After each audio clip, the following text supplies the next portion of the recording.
Well, তো কোথাও আগামীকাল দিনটা মানে 6 জানুয়ারি কিন্তু একটা ইন্ডিয়ান ফুটবল ফিউচারের জন্য কিন্তু একটা ইম্পর্টেন্ট ডে হতে চলেছে। তার কারণ অল ইন্ডিয়া ফুটবল ফেডারেশন কিন্তু অলরেডি জানিয়ে দিয়েছে যে কোথাও একটা আগামীকালের একটা ইমার্জেন্সি মিটিং কিন্তু গঠন হতে চলেছে 3 মেম্বার্স কমিটি এবং এআইএফএফ এর মধ্যে।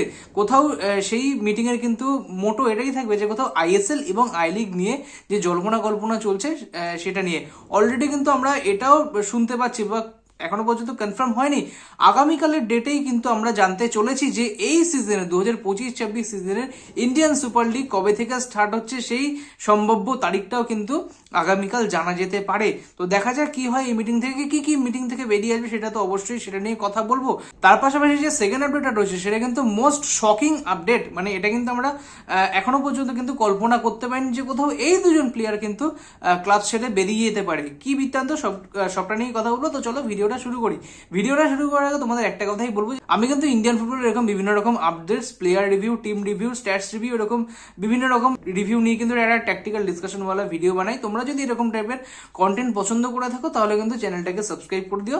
আর ভিডিওটা যদি একটুখানি ভালো লেগে থাকে তাহলে একটু প্লিজ যেতে যেতে কিন্তু একটু লাইক করে দিও। লাইক করলে কি আমি একটু মোটিভেট হই তোমাদের জন্য আরো ভালো ভালো কন্টেন্ট রেগুলার নিয়ে আসার জন্য।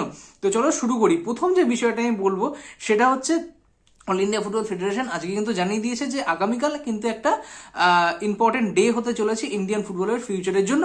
কারণ একটা এমার্জেন্সি মিটিং কিন্তু ডাকা হয়েছে। আমরা জানি যে অলরেডি আজকে কিন্তু একটা ছোট্টখাটো একটা মানে মিটিং কিন্তু ছিল, সেটা কিন্তু এআইএফএফ এর যে আমাদের ফাইন্যান্সিয়াল কমিটি তাদের মধ্যে তারা কিন্তু কোথাও অ্যালোকেশন করে দিয়েছে অ্যাপ্রক্স 7 crore রুপিস কিন্তু অ্যাপ্রুভ করে দিয়েছে এই বছরের আইএসএল সিজনের জন্য।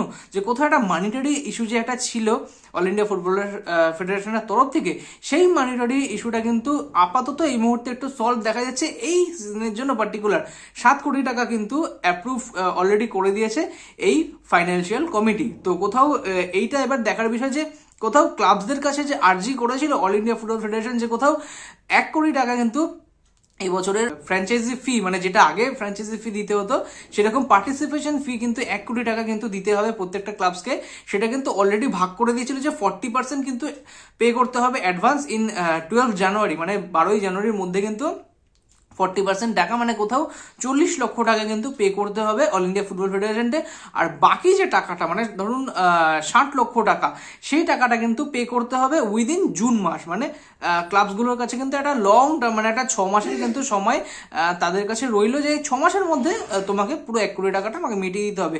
কেউ যদি চায় যে 12 জানুয়ারির মধ্যেই 1 কোটি টাকাটা দিয়ে দেবে তাহলে সে দিয়ে দিতে পারে, নো ইস্যু। কিন্তু কোনো ক্লাবস যদি এরকমও চায় যে না দিতে চাইছে না বা কিছু, তার জন্য কিন্তু এই ডিভিশনটা করে দেওয়া হয়েছে যে কোথাও 12ই জানুয়ারির মধ্যে কিন্তু 40% টাকাটা পে করতে হবে। বাদ বাকি যে 60% টাকাটা রয়েছে সেটা রেস্ট ইন 6 মান্থের মধ্যে যে কোনো দিনে, মানে উইদিন জুনের মধ্যে তুমি পে করতে পারো। তো এরকম কিন্তু একটা ডিসিশন অল ইন্ডিয়া ফুটবল ফেডারেশনের তরফ থেকে কিন্তু এসেছিল। তো কালকের যে মিটিংটা রয়েছে, কালকের মিটিংটা কিন্তু মোটামুটি আইএসএল এর ভবিষ্যৎটা নিয়ে, মানে আইএসএলটা কি ফরম্যাটে হবে, কিরকম ফরম্যাটে হবে, আমরা যেটা নিয়ে অলরেডি এটাকে কথা বলেছিলাম, কোথাও দুটো সেন্ট্রালাইজ ভেন্যু না একটাই সেন্ট্রালাইজ ভেন্যু, মানে কিরকম ভাবে কি হবে না হবে, কটা ম্যাচ করে খেলা হবে না হবে, সবকিছু কিন্তু কালকে মোটামুটি ডিসাইড হতে চলেছে। এবার দেখা যাক সেটা কতটা কি আসে। অবশ্যই যে আউটকামস বেরিয়ে আসবে সেটা নিয়ে তো অবশ্যই কথা বলবো কালকের দিনে। তার পাশাপাশি কিন্তু কোথাও আইএসএল কবে থেকে স্টার্ট হচ্ছে সেই সম্ভাব্য ডেটটাও কিন্তু আমরা কালকে ডেটে কিন্তু জানতে পারি। কারণ আশা এটাই রাখা যাচ্ছে যে যখন অল সেট টু ডান তাহলে কিন্তু মোটামুটি আইএসএল সিজনটা স্টার্ট ডেটটা কবে থেকে হচ্ছে এটা মোটামুটি কিন্তু কালকের ডেটেই চলে আসতে পারে। তার কারণ মোটামুটি যেই সব ক্লাবস থেকে মানে প্লেয়ার্সদের বেরোনোর একটা মানে ইন্ডিকেশন দেখা যাচ্ছে, ম্যাক্সিমাম প্লেয়ার্স কিন্তু মোটামুটি লাইনে এই মুহূর্তে রয়েছে। যারা বেরিয়ে গেছে তাদের পিছনেও কিন্তু বহুত প্লেয়ার রয়েছে। কোথাও এই জিনিসটা মাথায় রেখে যে কোথাও আমাকে তাড়াতাড়ি করে আইএসএল এর যে ডেটটা রয়েছে সেটা আমাকে জানাতে হবে, যাতে প্রত্যেকটা ক্লাবসের কাছে মেসেজ যায় যে ইয়েস আইএসএল কিন্তু এই সিজনে কিন্তু হবে। তো তারপরে কিন্তু প্লেয়ার্সরা কিন্তু তাদের রেসপেক্টিভ ক্লাবে কিন্তু রয়ে যাবে। তা না হলে কিন্তু যত এরকম দিন বাড়বে, একটা একটা করে দিন বাড়বে, এক একটা প্লেয়ার্সের কিন্তু এরকম পোস্ট কিন্তু আমরা প্রত্যেকটা ক্লাবসের তরফ থেকে কিন্তু দেখতে পারবো। ওয়েল, তো সেকেন্ড বিষয়টায় যাই। সেকেন্ড বিষয়টা হচ্ছে কিন্তু দুটো শকিং পোস্ট কিন্তু এসছে ইস্ট বেঙ্গল এফসির তরফ থেকে এবং মুম্বাই সিটি এফসির তরফ থেকে। কি না আমরা আগে যেটা জানতাম যে কোথাও কেভিন সিবিলেকে নিয়ে কল্পনা উঠছে যে কেভিন সিবিলে কিন্তু ক্লাব ছাড়তে পারে, কোথাও শকিংলি পরে কিন্তু আমরা জানতে পারি যে কোথাও না কেভিন সিবিলে না, বাদ বাকি যে 5টা প্লেয়ার রয়েছে 5টা প্লেয়ারের মধ্যে কোনো একটা প্লেয়ার কিন্তু ক্লাব ছাড়তে পারে। তো এই মুহূর্তে সেটা ডাহান হামিদ হাদাসের সাথে কিন্তু ইস্ট বেঙ্গল এফসির কিন্তু মিউচুয়াল পার্টওয়েজ কিন্তু হয়ে গেছে।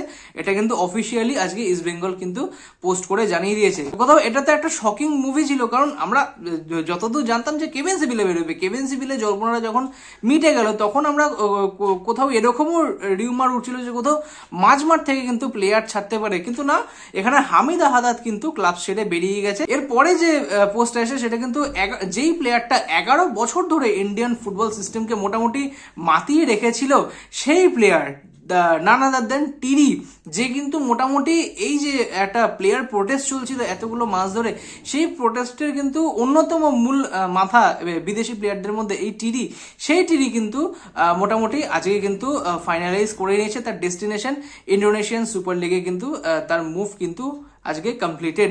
যে কিনা বারংবার কিন্তু বলে এসছে যে কোথাও ইন্ডিয়ান ফুটবলের যে এই সিস্টেমটা যে জটটা পেকে রয়েছে সেটাকে খুব তাড়াতাড়ি কিন্তু মেটাতে হবে, আমরা ফুটবলে ফিরতে চাই, আমরা খেলতে চাই।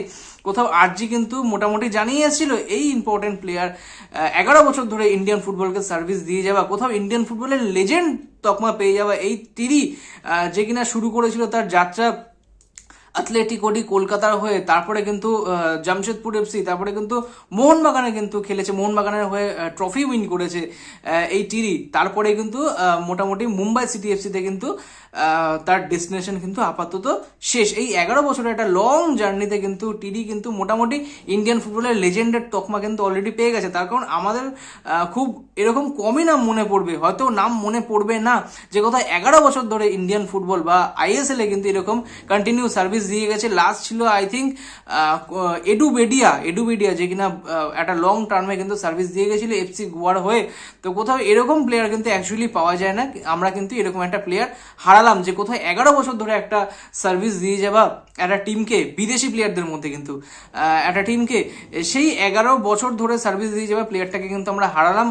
মোস্ট প্রবাবলি একটা প্লেয়ারই কিন্তু বেঁচেছিল এই ইন্ডিয়ান ফুটবল সিস্টেমে, যে একদম ইনঅগুরাল সিজন থেকে আপ টু লাস্ট সিজন অব্দি কিন্তু ইন্ডিয়ান ফুটবলকে সার্ভিস দিয়ে গেছে। মাঝখানে একটা সিজন কিন্তু টিডি ইন্ডিয়ান ফুটবলের বাইরে ছিল, তার কারণ তার এসিএল ইঞ্জুরি হয়েছিল, এটা আমরা জানতাম। যে কোথাও দেখা যাক, বেস্ট উইশেস রইল যেসব প্লেয়াররা বেরিয়ে গেছে। আর কেরালা ব্লাস্টার্স থেকে কিন্তু মোটামুটি তিনটে বিদেশি প্লেয়ার কিন্তু অলরেডি বেরিয়ে গেছে। আমরা জানতাম থিয়াগো আলভেজের কথা, সে তো বেরিয়ে গেছে, আড্রিয়ান লুনাও বেরিয়ে গেছে, তার পাশাপাশি কিন্তু নোয়া সাদৌই কিন্তু বেরিয়ে গেছে। আর মোটামুটি যেসব প্লেয়াররা বেরিয়েছে, বোরহা থেকে শুরু করে, নোয়া থেকে শুরু করে, আমাদের সিভিলিও টোরো, লুনা, থিয়াগো আলভেজ এবং টিরি, যারা বেরিয়ে গেছে তারা কিন্তু সবাই ইন্দোনেশিয়ান সুপার লিগে কিন্তু জয়েন করেছে, আলাদা আলাদা ক্লাবে সবাই।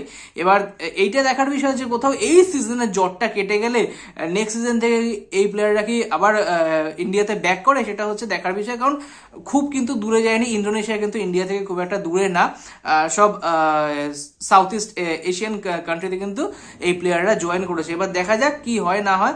এবার ইস্ট বেঙ্গল কিন্তু অলরেডি হামিদ হাদাদের এগেনস্টে যে প্লেয়ার আসার উচিত সেই নিয়ে কিন্তু অলরেডি কথাবার্তা চালু করে দিয়েছে। এবার কোন প্লেয়ারকে সাইন করায় না করায় এই মুহূর্তে কিন্তু বলা সম্ভব না, কারণ কোনো রকম স্ট্রং লিঙ্ক আপ না আসলে কিন্তু সেই নাম নিয়ে কথা বলা কিন্তু একদমই উচিত না। অবশ্যই সেসব নিয়ে তো কথা বলবোই, সেসবের জন্য কিন্তু দিন পড়ে রয়েছে। এবার দেখার বিষয়, যেসব প্লেয়াররা যেসব ক্লাব ছেড়ে বেরিয়ে গেছে, সেই সব ক্লাবের যে একটা ভ্যাকেন্ট যে জায়গাটা রয়েছে, যে বিদেশি কোঠার যে একটা ভ্যাকেন্ট রয়ে গেল, সেই ভ্যাকেন্টটা কি আদৌ ফিল হয় নাকি সেই ভ্যাকেন্ট জায়গা নিয়ে কিন্তু এই সিজনে ইন্ডিয়ান সুপার লিগ সেই টিমটা খেলতে নামে। তার কারণ হচ্ছে এই সিজনে যে ডামাডোল পরিস্থিতিটা তৈরি হয়েছে, তার পাশাপাশি একটা এক্সট্রা বার্ডেন ওয়ালা স্কোয়াডও কি সেই টিমসটা বানাতে চায়, সেটাও কিন্তু দেখার বিষয়। তার কারণ কেরালা ব্লাস্টার্সের ম্যানেজমেন্ট কিন্তু এই মুহূর্তে প্রায় মানে ভেঙে গেছে। তো সেই জায়গায় দাঁড়িয়ে কি কেরালা আর কোনো রকম রিস্ক নেবে অ্যাটলিস্ট এই সিজনের জন্য? আমার তো মনে হয় কি এই তিনটে প্লেয়ার্স বেরিয়ে গেছে, আপাতত মানে কোনো রকম প্লেয়ার কিন্তু আসার কিন্তু চান্সেস নেই। এবার যদি করে সেটা অন্য বিষয়, সেটা সম্পূর্ণ ক্লাবসের বিষয়। এবার দেখা যাক কি হয়। আপাতত এই 3টে আপডেটসই কিন্তু আজকের জন্য ছিল। কালকে মিটিং থেকে কি বেরিয়েছে অবশ্যই ভিডিওর মাধ্যমে কিন্তু কালকে আমি জানিয়ে দেব। তো ভিডিওটা এখানেই শেষ করছি। আশা করি পুরো জিনিসটাকে কভার করতে পারলাম। তোমাদের কি মতামত, তোমরা একটুখানি নিজেদের মতামতটা কমেন্ট সেকশনে অবশ্যই জানিও। ভিডিওটা যদি এতটা দেখে থাকো তাহলে প্লিজ একটুখানি লাইক করে দিও। চ্যানেলে প্রথমবার এসে থাকলে চ্যানেলটাকে একটুখানি সাবস্ক্রাইব করে দিও। ততক্ষণের জন্য শুভরাত্রি, দেখা হবে পরের ভিডিওতে। ততক্ষণের জন্য টাটা।